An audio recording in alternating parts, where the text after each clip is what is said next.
Il est présent là devant moi, il est présent là devant moi. Celui par qui le sourd entend,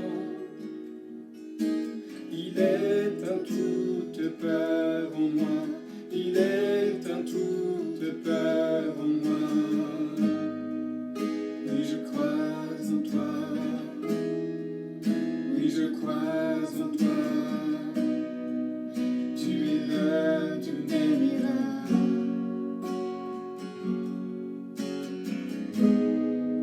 Oui, je crois en toi. Oui, je crois en toi. Tu es le Dieu des miracles.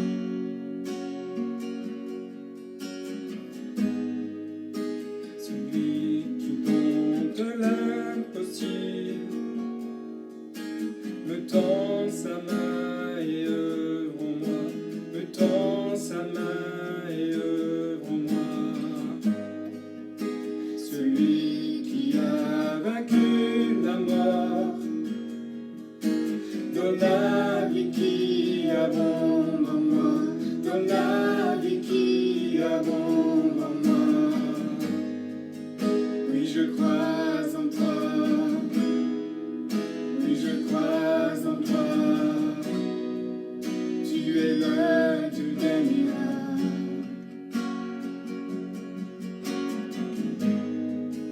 Oui, je crois en toi, oui, je crois en toi. Tu es le Dieu des miracles.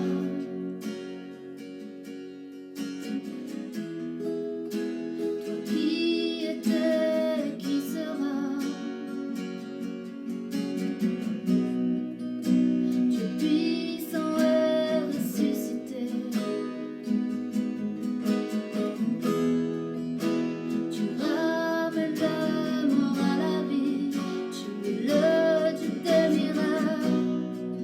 Tu es le Dieu des miracles.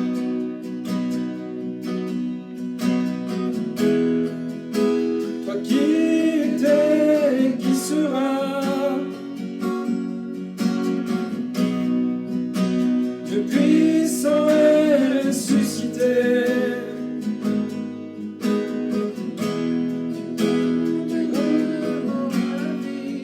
Tu es le Dieu des miracles, tu es le Dieu des miracles.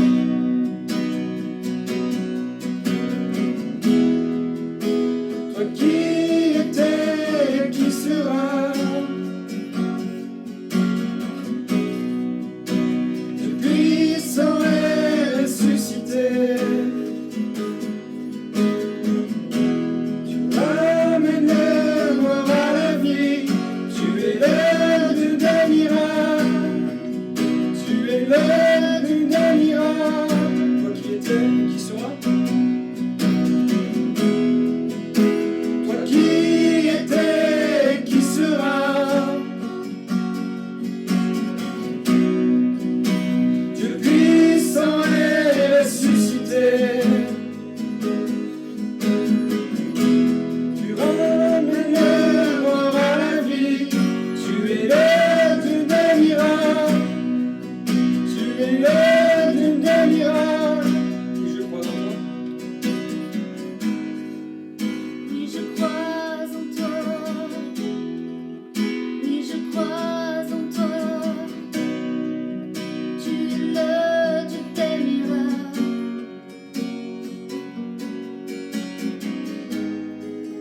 Oui, je crois en toi. Oui, je crois en toi. Tu es le Dieu des miracles. Oui, je crois en toi.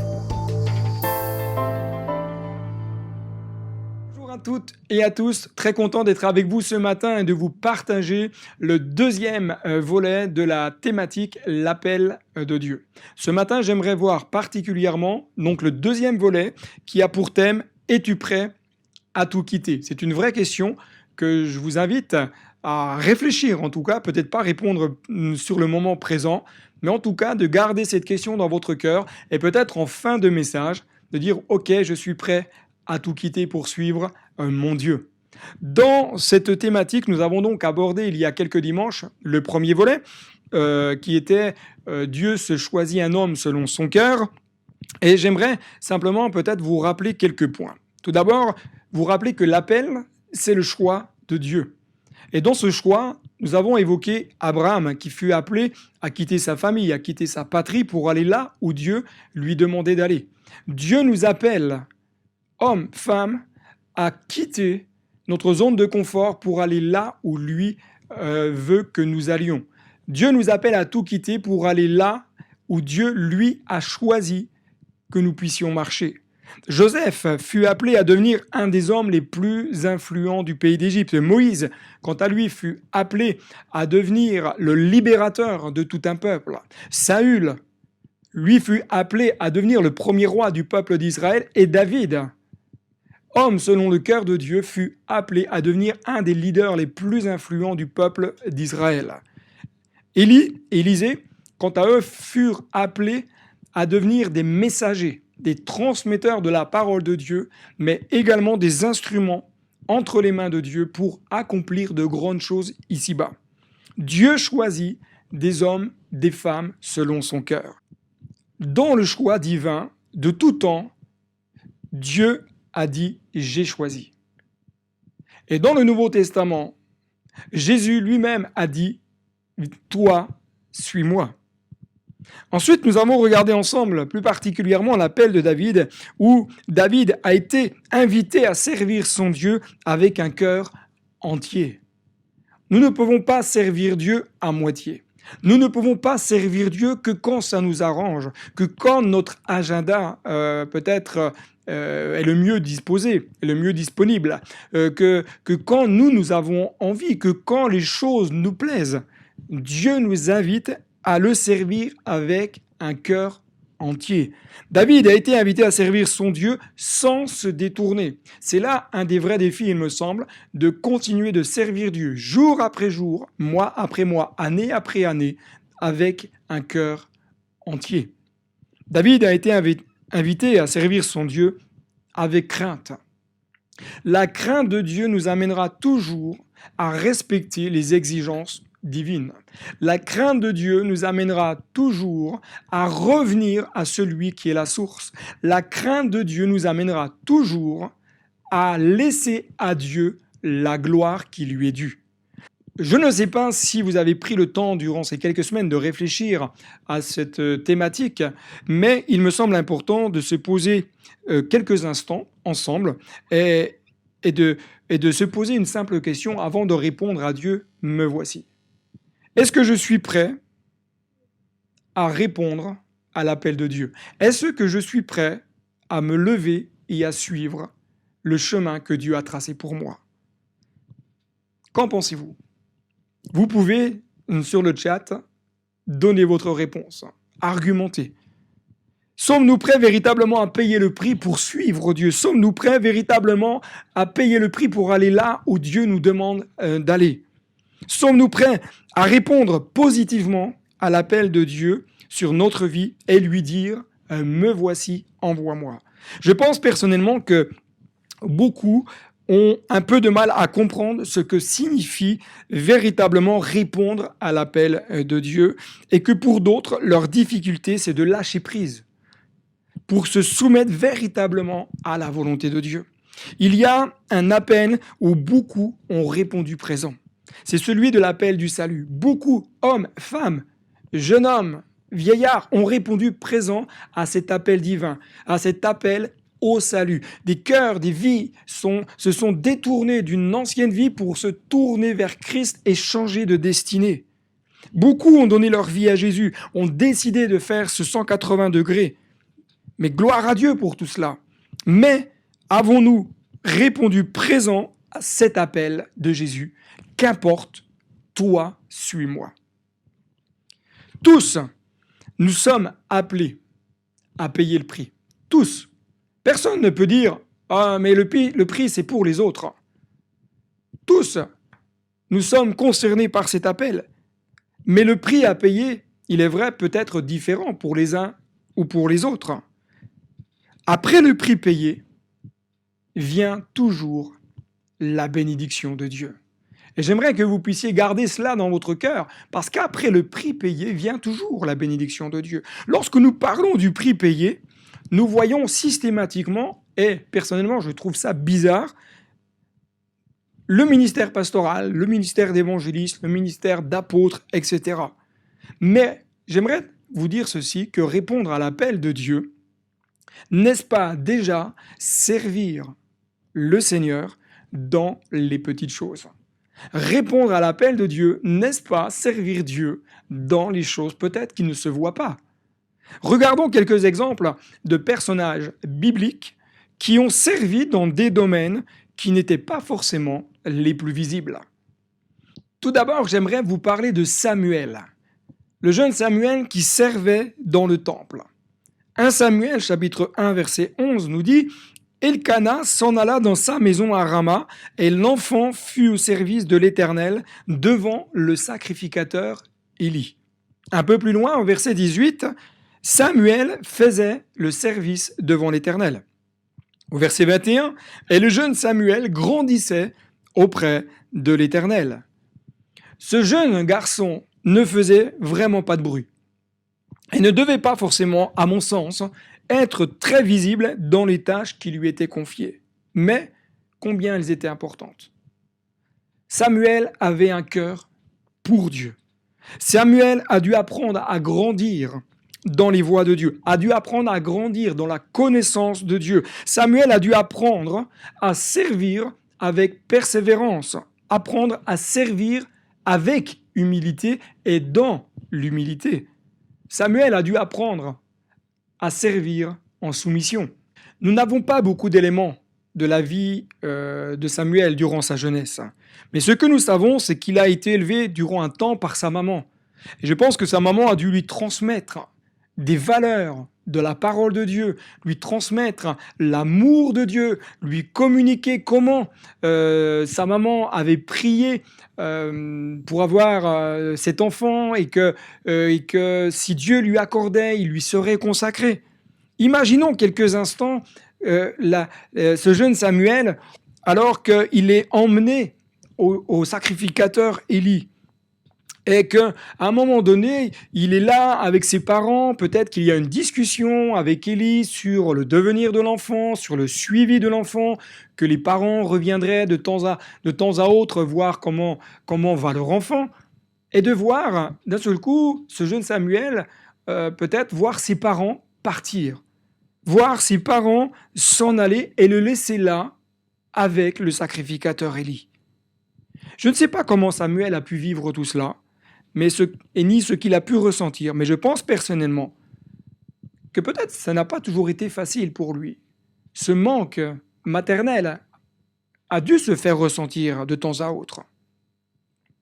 Mais ce que j'aime, c'est ce que nous dit le chapitre 1, verset 26. Le jeune Samuel continuait à grandir et il était agréable à l'Éternel et aux hommes. Samuel a continué de grandir dans les voies de Dieu et était agréable à Dieu et aux hommes. Samuel, dans son tempérament, dans son caractère, était agréable à Dieu et aux hommes. Est-ce qu'il était parfait? Non, loin de là. Mais je crois que Samuel a davantage cherché Dieu, a davantage cherché la présence de Dieu, a davantage cherché le cœur de Dieu, peut-être pour trouver aussi la consolation, mais également pour comprendre qu'est-ce que Dieu attendait de sa vie. Samuel a appris à rechercher le cœur de Dieu, a appris à écouter la voix de Dieu, à reconnaître et à servir humblement. La consécration de Samuel et l'investissement de ce jeune garçon me parlent personnellement énormément. Dans le prix à payer, j'aimerais vous dire ceci, ne négligeons pas les petits commencements. Ne négligeons pas les petites choses à faire, car aux yeux de Dieu, même les petites choses ont toute leur importance. Même les petits commencements ont toute leur importance. Dans le prix à payer, ne négligeons pas tous ces jeunes qui désirent servir Dieu, tous ces jeunes qui aspirent à servir Dieu.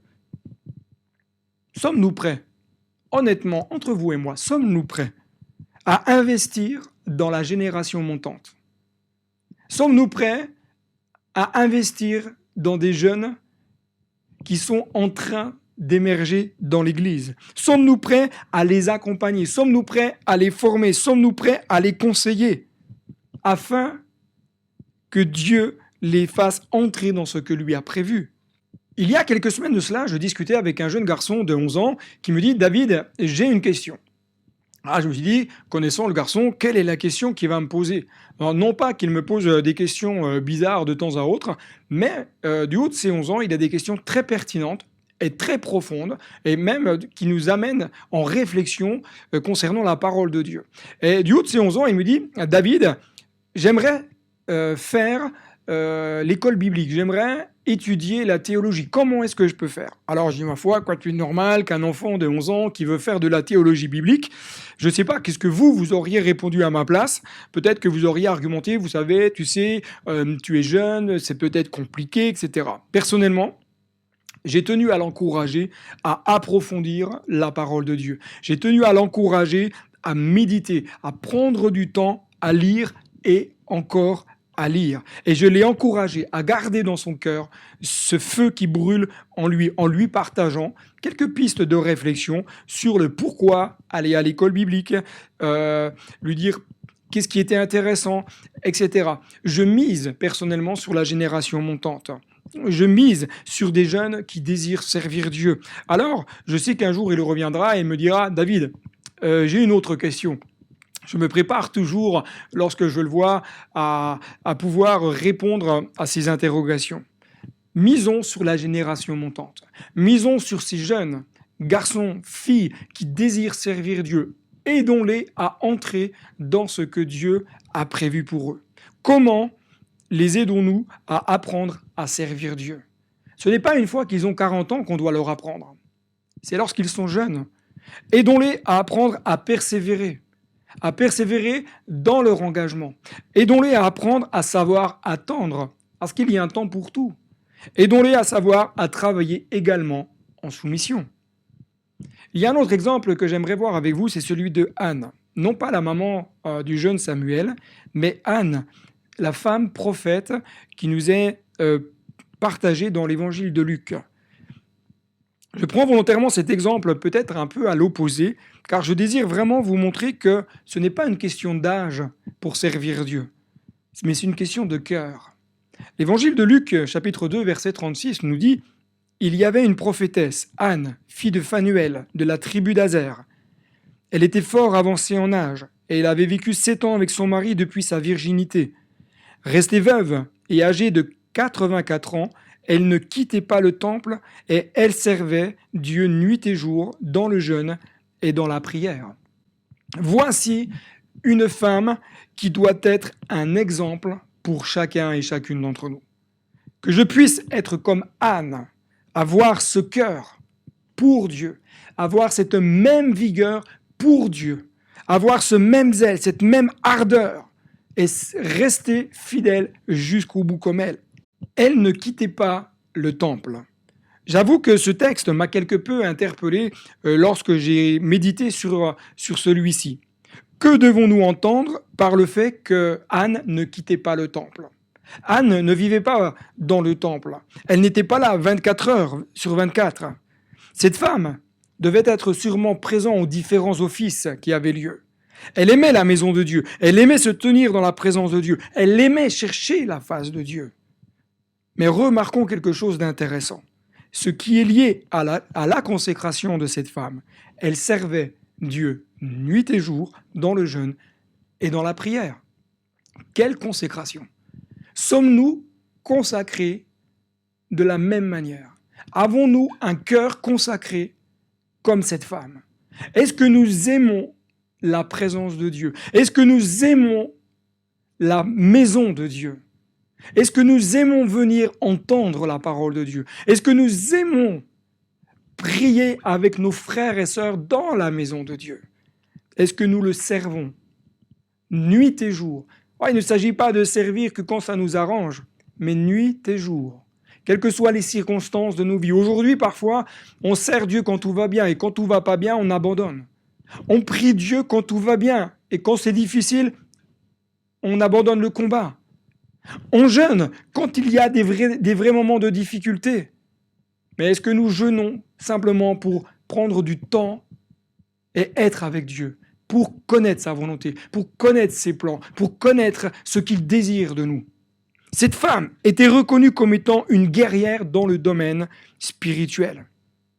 Chers amis, j'aimerais tant ressembler à cette femme, être un guerrier dans le jeûne et dans la prière, être un guerrier qui sert Dieu nuit et jour. Nous ne pouvons peut-être pas toujours servir Dieu comme nous le voudrions, c'est vrai, mais nous pouvons tous servir Dieu dans le jeûne et dans la prière.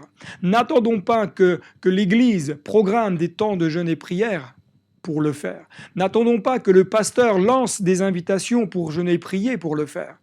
Tous nous pouvons et nous sommes invités à le vivre dans notre quotidien, à la maison. Nous devrions tous chercher le cœur de Dieu en recherchant davantage sa face. Car dans le jeûne et dans la prière, j'aimerais te dire ceci, des victoires sont obtenues. Parfois, nous combattons avec nos armes, nos pensées, nous combattons avec nos raisonnements, nos façons de faire, nos façons de voir. Nous essayons de trouver des solutions face à certaines problématiques. Il y a des situations, alors on réfléchit, on dit oui, alors si je prends telle décision, ça va impacter de telle manière ou de telle autre manière, mais nous nous trompons. Au lieu d'essayer de trouver une stratégie humaine, commençons à chercher Dieu. Commençons à chercher la face de Dieu. Commençons à demander à Dieu la solution. Oui, Dieu nous associe et nous demande aussi de réfléchir. Mais la solution, c'est Dieu qui la donne. Celui qui a vaincu la mort et le tombeau, c'est lui qui nous donnera la victoire. Dieu nous révèle et nous inspire sa volonté au travers du jeûne et la prière. Le raccourci rapide, je pense, et que nous avons tous fait et que nous faisons tous, c'est de chercher la solution rapide.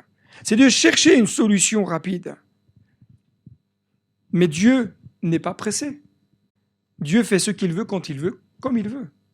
Dieu n'est pas pressé dans l'accomplissement de ses plans. Dieu n'est pas pressé dans l'accomplissement de sa volonté. La volonté de Dieu et ses plans s'accompliront en son temps, dans le temps marqué de Dieu de toute éternité. Et les temps de Dieu seront toujours le bon moment pour l'accomplissement de son œuvre. Lorsque nous avons des décisions à prendre ou des choix à faire, chers amis, apprenons à prendre le temps de chercher le cœur de Dieu. J'aime parfois dire à l'Église, il est urgent de prendre le temps de chercher le cœur de Dieu. Il est urgent de prendre le temps. Chercher le cœur de Dieu, chercher sa volonté, ce n'est pas simplement prier 2 minutes, 5 minutes le matin en disant « Seigneur, je te bénis pour toute cette belle journée que tu mets devant nous et Alléluia ». Simplement prenons du temps, mettons-nous à part. Prenons du temps pour chercher ce que Dieu veut, pour qu'il nous révèle, nous inspire sa volonté. Paul nous enseigne et nous invite à aspirer aux dons les meilleurs. 1 Corinthiens chapitre 12, verset 31. Pourquoi ? Pour chanter cocorico, pour dire qu'on est les plus beaux, qu'on est les meilleurs ? Non, loin de là. Mais parce que nous avons besoin de la puissance d'en haut. Nous avons besoin de la vie de Dieu dans notre vie. Nous avons besoin que Dieu nous inspire, que Dieu parle au travers des dons pour que l'Église soit édifiée. L'utilité des dons, elle est pour l'édification du corps de Christ, pour que l'Église soit bâtie selon le modèle divin, non pas selon ce que moi je pense, non pas selon ce que moi je désire. Aujourd'hui, beaucoup voudraient que l'Église leur ressemble, mais l'Église, elle est appelée à ressembler à ce que Dieu veut et non pas à ce que moi je pense. Beaucoup voudraient que l'Église prenne telle orientation parce que ça les arrange, mais l'Église n'est pas appelée à prendre ni votre orientation ni la mienne, elle est appelée à prendre l'orientation que Dieu inspire par le Saint-Esprit. Dieu veut nous amener à grandir, Dieu veut nous amener à ce que l'Église rayonne là où Dieu l'a placée. Chaque Église locale est appelée à rayonner dans ce monde. Que vous soyez dans une ville de 10 000, 15, 20, 30, 200 000, 300 000 habitants, l'Église locale est appelée à rayonner. L'Église locale est un phare au milieu de l'océan qui est là pour indiquer le chemin aux non-croyants, pour leur parler, pour leur dire que Dieu les aime et que Dieu veut les sauver. Demandons au Seigneur de nous parler par les dons de sagesse, pour savoir quelles décisions prendre, par un don de connaissance, par le discernement des esprits, par la prophétie. Dieu veut révéler sa volonté à son peuple. Dieu veut encore parler par sa parole, mais également par les dons spirituels. Les dons spirituels n'iront jamais à l'encontre de la parole de Dieu. Beaucoup aujourd'hui ont peur de la manifestation du Saint-Esprit parce qu'ils ont été déçus, parce qu'ils ont vu des choses bizarres. Mais j'aimerais vous dire ceci, le Saint-Esprit ne fait jamais de choses bizarres. Le Saint-Esprit n'ira jamais en contradiction avec la parole de Dieu. Le Saint-Esprit n'ira jamais en contradiction avec la volonté du Père. Le baptême du Saint-Esprit, l'exercice des dons ne devrait pas être optionnel dans la vie du croyant, mais un désir et une aspiration de tous. Le véritable guerrier, c'est celui ou celle qui sait se tenir à genoux devant le Dieu des cieux. L'appel de Dieu est avant tout personnel. L'évangile de Jean, chapitre 21, verset 22, nous dit « Pierre, s'étant retourné, vit venir après eux le disciple que Jésus aimait, celui qui, pendant le souper, s'était penché sur la poitrine de Jésus et avait dit « Seigneur, qui est celui qui te livre ?» En le voyant, Pierre dit à Jésus « Et celui-ci, Seigneur, que lui arrivera-t-il » Jésus lui dit « Si je veux qu'il demeure jusqu'à ce que je vienne, que t'importe? Toi, suis-moi. » Après avoir rétabli Pierre dans son appel et de lui avoir indiqué de quelle manière il va glorifier son Sauveur, Pierre semble s'inquiéter cette fois-ci du rayonnement du ministère de Jean. En quelque sorte, c'est comme si Pierre disait à Jésus « Ok, maintenant tu m'as rétabli dans l'appel à devenir un berger avec un cœur aimant, un cœur patient, un cœur plein de douceur.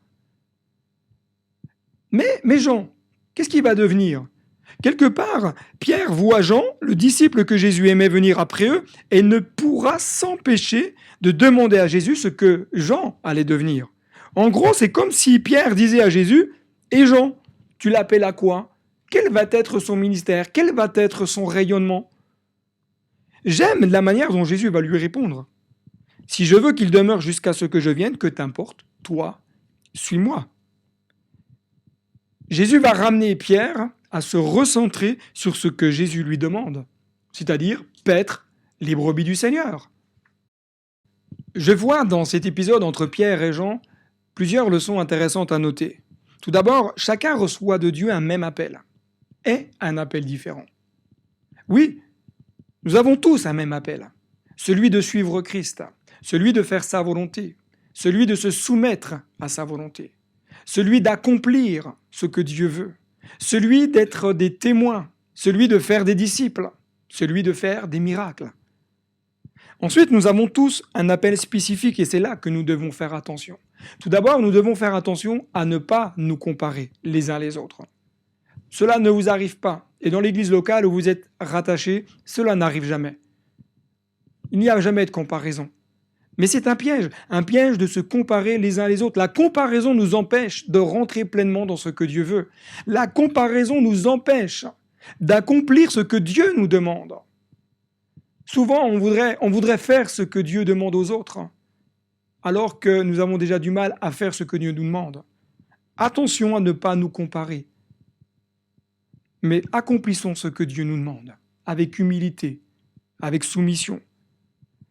Faisons attention à nous respecter les uns les autres dans l'appel qui est celui de chacun et chacune. Attention de ne pas se jalouser les uns les autres. Et attention de ne pas viser le titre, mais de vivre la fonction. Lorsque nous nous arrêtons à ce que vont devenir les autres, comme si nous étions en concurrence, nous ne faisons plus ce que Dieu nous demande. Et il y a ici un véritable piège que j'aimerais vous éviter. J'aimerais vous dire ceci. Un disciple qui s'arrête à regarder ce que font ou ce que ne font pas les autres, cela le conduit à se détourner de ce qu'il doit accomplir pour son Dieu. Je crois que nous sommes tous appelés à prier pour nos frères et sœurs, à prier pour que les uns et les autres grandissent, pour que les uns et les autres puissent grandir en maturité, porter du fruit. Nous sommes tous appelés à prier pour que ce que font les uns et les autres porte du fruit pour la gloire de Dieu, pour l'avancement du royaume de Dieu. Au lieu de perdre du temps à la comparaison, au lieu de perdre du temps à parler les uns sur les autres, gagnons du temps en priant pour nos bien-aimés. Gagnons du temps en intercédant pour ceux qui travaillent dans l'œuvre de Dieu, pour que Dieu les préserve, pour que Dieu les garde, pour que Dieu les inspire, pour que Dieu les aide à aller plus loin. Si je veux qu'ils demeurent jusqu'à ce que je vienne, que t'importe, toi, suis-moi. Ce que Dieu demande aux autres, qu'importe, toi, suis ce que Dieu te demande. Engage-toi dans les voies du Seigneur. Je t'encouragerai à rester attaché à ce que Dieu a déposé dans ton cœur et à développer ce que Dieu a déposé dans ton cœur. Je t'encouragerai à oser faire le premier pas. Parfois, Dieu place des rêves dans notre cœur et on n'ose pas. On n'ose pas faire parce qu'on dit oui, mais est-ce que c'est pour moi?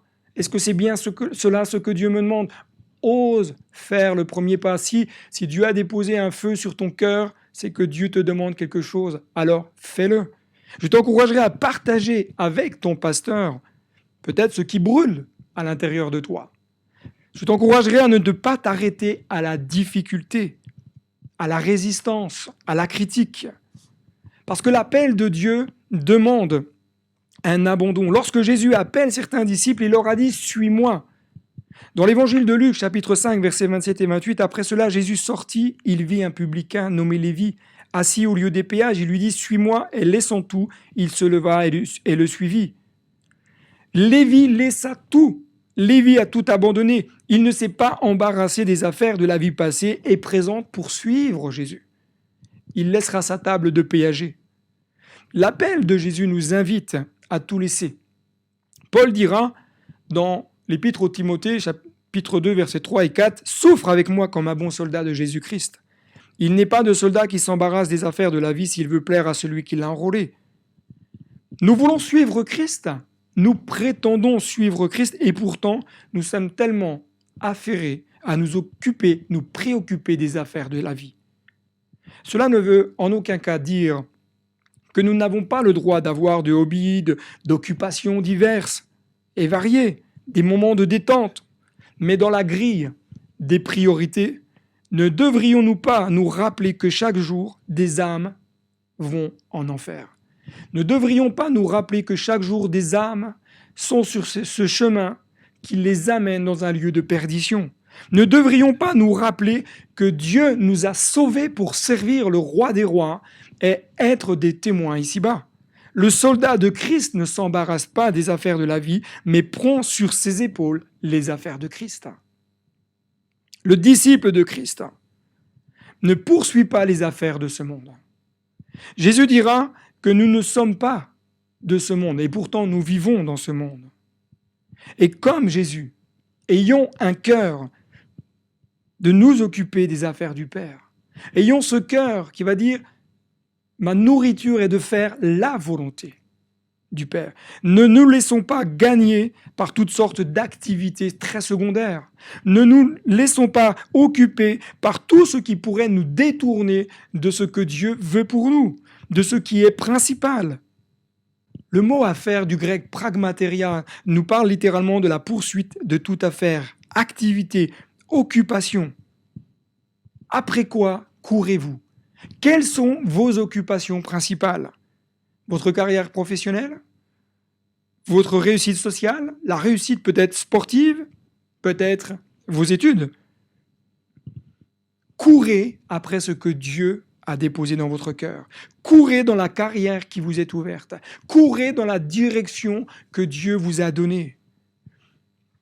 L'auteur aux Hébreux, chapitre 12, verset 1, nous dit « Nous donc aussi, puisque nous sommes environnés d'une si grande nuée de témoins, rejetons tout fardeau et le péché qui nous enveloppe si facilement, et courons avec persévérance dans la carrière qui nous est ouverte, ayant les regards sur Jésus, le chef et le consommateur de la foi, qui, en vue de la joie qui lui était réservée, a souffert la croix, méprisé l'ignominie et s'est assis à la droite de Dieu.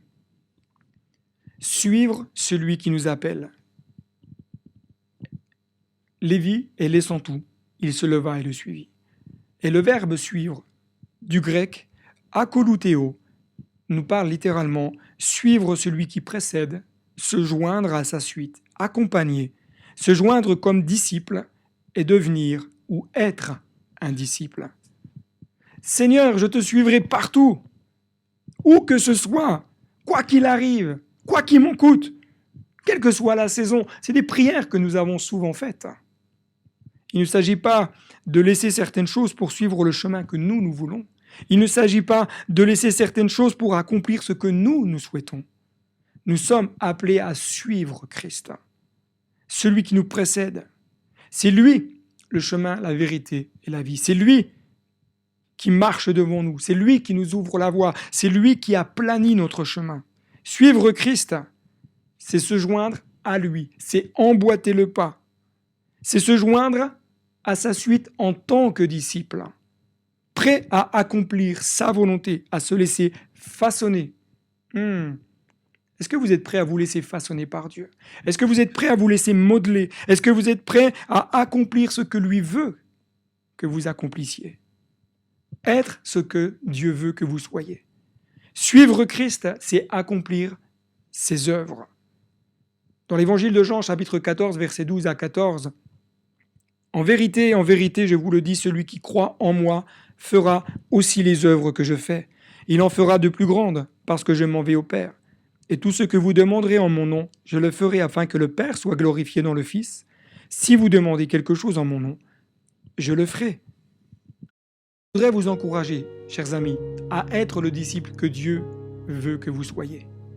En marchant avec Dieu, vous êtes appelés premièrement à faire les œuvres que Jésus a faites.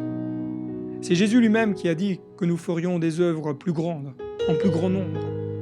Vous êtes appelés à faire les œuvres que Jésus a faites. Ne limitez pas l'action de Dieu dans votre vie. Ne limitez pas la puissance de Dieu dans votre existence. Vous êtes appelés à faire des œuvres en plus grand nombre. Vous êtes appelés à voir la réponse de Christ dans votre vie afin que le Fils soit glorifié dans le Père. Vous êtes appelés à voir la réponse de Christ dans votre vie afin que le nom de Dieu soit glorifié. Vous êtes appelés à demander en son nom. Osez demander à Dieu des choses extraordinaires. Osez demander à Dieu de vivre des choses profondes. Êtes-vous prêts à répondre « Me voici, envoie-moi » à tout abandonner pour le suivre? Êtes-vous prêts à accomplir ce que Dieu veut que vous accomplissiez? À laisser derrière vous tous vos raisonnements, toutes vos façons de penser, toute votre manière, votre conception de voir les choses pour faire ce que Dieu veut que vous accomplissiez. Ésaïe va dire au chapitre 6, verset 8, « J'entendis la voix du Seigneur disant, « Qui enverrai-je et qui marchera pour nous ?» Je répondis, « Me voici, envoie-moi. » Mon frère, ma sœur, j'aimerais te laisser peut-être la possibilité maintenant de répondre à l'appel de Dieu et de dire à Dieu, me voici, envoie-moi. Je sais que ça fait tant d'années que tu me demandes de faire telle ou telle chose, alors me voici et envoie-moi. Je sais que tu me demandes d'investir dans tel et tel domaine, alors me voici et envoie-moi. Cela fait peut-être tant d'années que tu résistes à ce que Dieu veut pour toi. Tu résistes à la volonté de Dieu, tu résistes à ce que Dieu te demande personnellement. Simplement, je t'inviterai à répondre à Dieu, me voici, envoie-moi.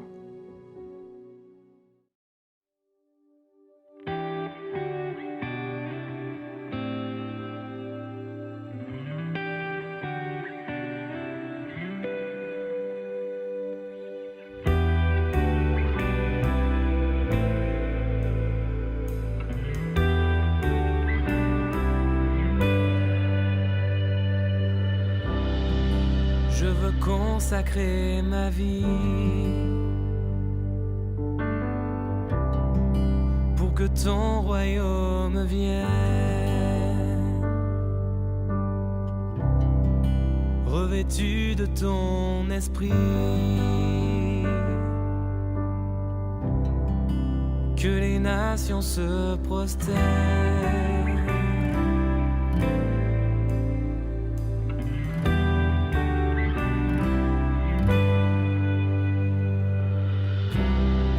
Je veux consacrer ma vie pour que ton royaume vienne, revêtu de ton esprit, que les nations se prosternent. Rends-moi sensible à ta voix, rends-moi dépendant de toi. Me voici, envoie-moi. Me voici, conduis-moi. Me voici, façonne-moi. Fais ce que tu veux de moi.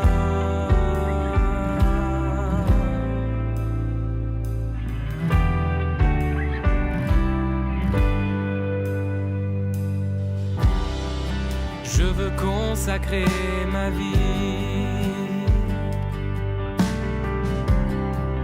pour que ton royaume vienne, revêtu de ton esprit, que les nations se prosternent. Rends-moi sensible à ta voix, rends-moi dépendant de toi. Rends-moi sensible à ta voix, rends-moi dépendant de toi. Me voici, envoie-moi. Me voici, conduis-moi. Me voici, façonne-moi. Fais ce que tu veux de moi. Me voici, envoie-moi.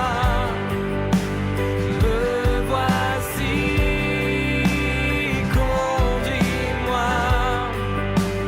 Me voici, façonne-moi. Fais ce que tu veux de moi.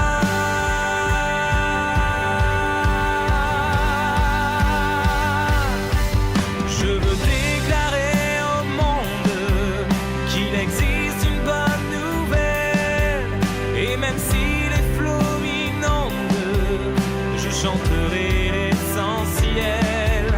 Chaque jour, chaque seconde, je veux dépendre du ciel, et même si le tonnerre gronde, je répondrai à l'appel. Je veux déclarer au monde qu'il existe une bonne nouvelle, et même si les flots m'inondent, je chanterai l'essentiel.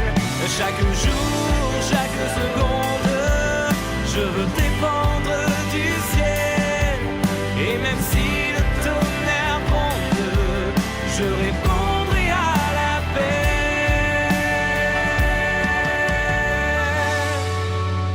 Me voici, envoie-moi.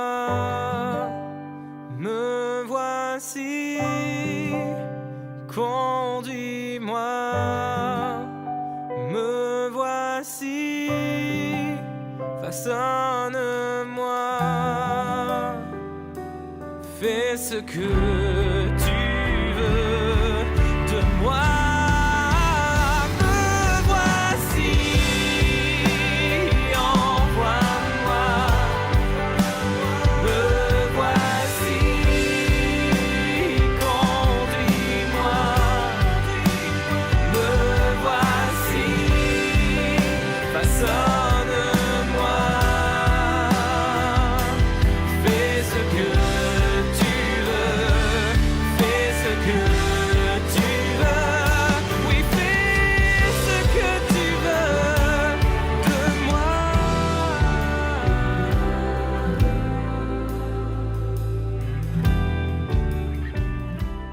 Prions ensemble, chers amis, quelques instants. Seigneur Jésus, je te prie particulièrement pour tous ces bien-aimés qui sont là, qui regardent cette vidéo. Je te demande de toucher leur cœur. Je te demande de les encourager à céder leur volonté à la tienne. Je te demande de les encourager à répondre « Me voici et envoie-moi ». Merci parce que lorsque tu appelles, tu qualifies. Lorsque tu appelles, ta paix est là. Lorsque tu appelles, la bénédiction de Dieu coule. Des choses merveilleuses se passent. Même s'il y a de l'opposition, je te dis merci parce que je sais que tu es là. Merci pour tous ces bien-aimés. Merci parce que tu les fortifies. Je te demande maintenant par ton esprit d'affermir et de les aider à entrer dans la voie que tu as tracée pour eux. Merci de les encourager. Merci de les renouveler au nom de Jésus. Amen. Chers amis, soyez bénis richement. Et peut-être en chat, vous pouvez dire simplement « Oui, me voici, envoie-moi ». Que Dieu vous bénisse.